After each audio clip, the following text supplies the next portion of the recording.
would like to introduce myself. My name is Vanita Ahuja. I'm a surgeon at York Hospital, which is part of WellSpan system, and I'm in hospital employee now, finishing the 4th year. I would like to introduce Dr. John Castronova. It's my joy to introduce him. He was actually the one who hired me and walked me through my first contract, and he gave me the best piece of advice is to go talk to a lawyer before I signed the first contract.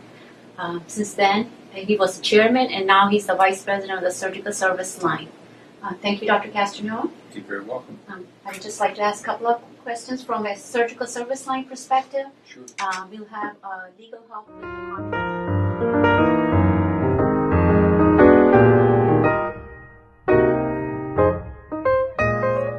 different contracts. Is it most of them RVU based, and then there's the compensation on top of it? Are you able to maybe tell us? I think so. I think nowadays most contracts are going to have a base, Okay. and then they're going to have a productivity component. And the way a physician or a surgeon's productivity is measured is with RVUs. Okay. There are large organizations that know the 50th percentile productivity level for a given medical specialty, including general surgery. Okay. That might be 4,000 or 5,000 RVUs per year. And there's a certain dollar rate that's paid for each RVU, so that the hiring entity can determine roughly what the ballpark compensation is going to be. That's also referenced in things like MGMA, Okay. Sullivan-Cotter data, which is available, which is a guide for residents in determining whether the compensation is fair. It's not unreasonable for a new hire to have a couple of year period of guarantee. Whatever those two components work out as, in terms of a dollar figure, is guaranteed no matter what the productivity level is at first, Okay. on the theory that any new doc needs to build a referral base and get their feet under them to get to a plateau of productivity. Okay.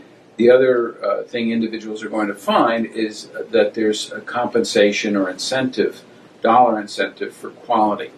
So the extent to which they work toward improving the practice or the department generally, the health system's goals in terms of patient experience, quality, or safety, is also going to be incentive and be a third part of their compensation agreement.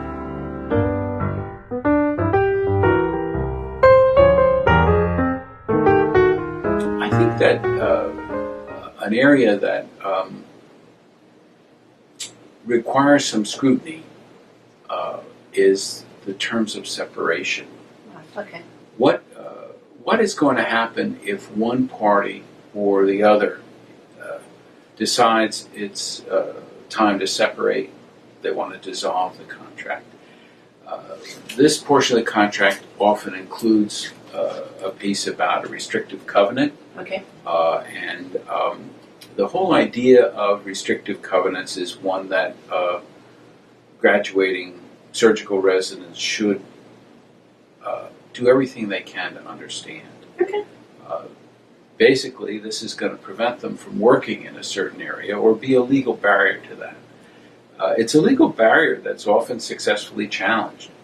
And the situations in which it can be successfully challenged or not enforced very easily, and those in which it's going to present real difficulties, are the reasons why someone should know going in. Okay. What are the elements of that type of negotiation, that Okay. type of situation? Why is it being asked for?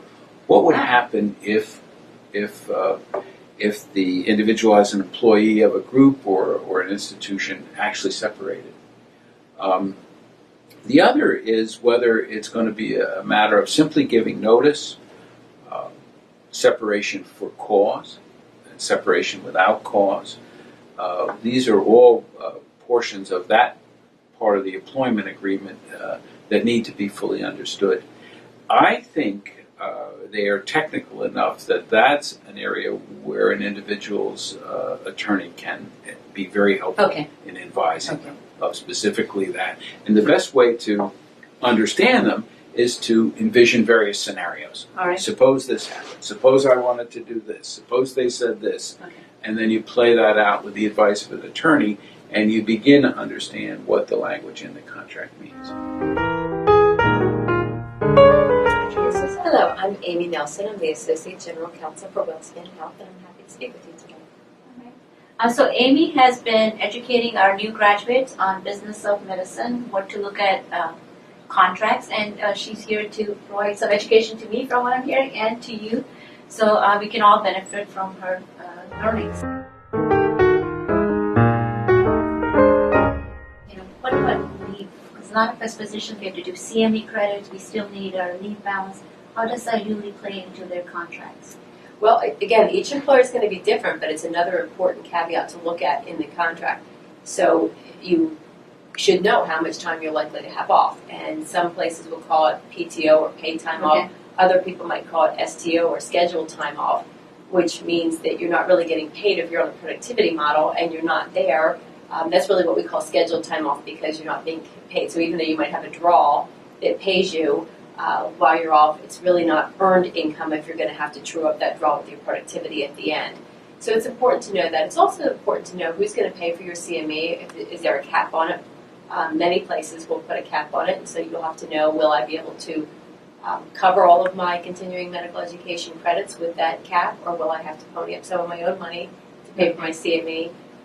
Same thing with journals and other societies that you might join. It's good to know. Again, every employer is different, but it's good to know when you go into your employment situation what costs are going to be yours and which ones your employers will bear. Just last question. This is for surgeons? If they need extra training or they want to do any extra training, how is that? Is that usually part of contract, or do they usually have to work it out? That is going to vary by situation. So regardless of the specialty, if you want to get additional training, you should talk to your employer about that before you sign the contract so that you'll know what their expectations are.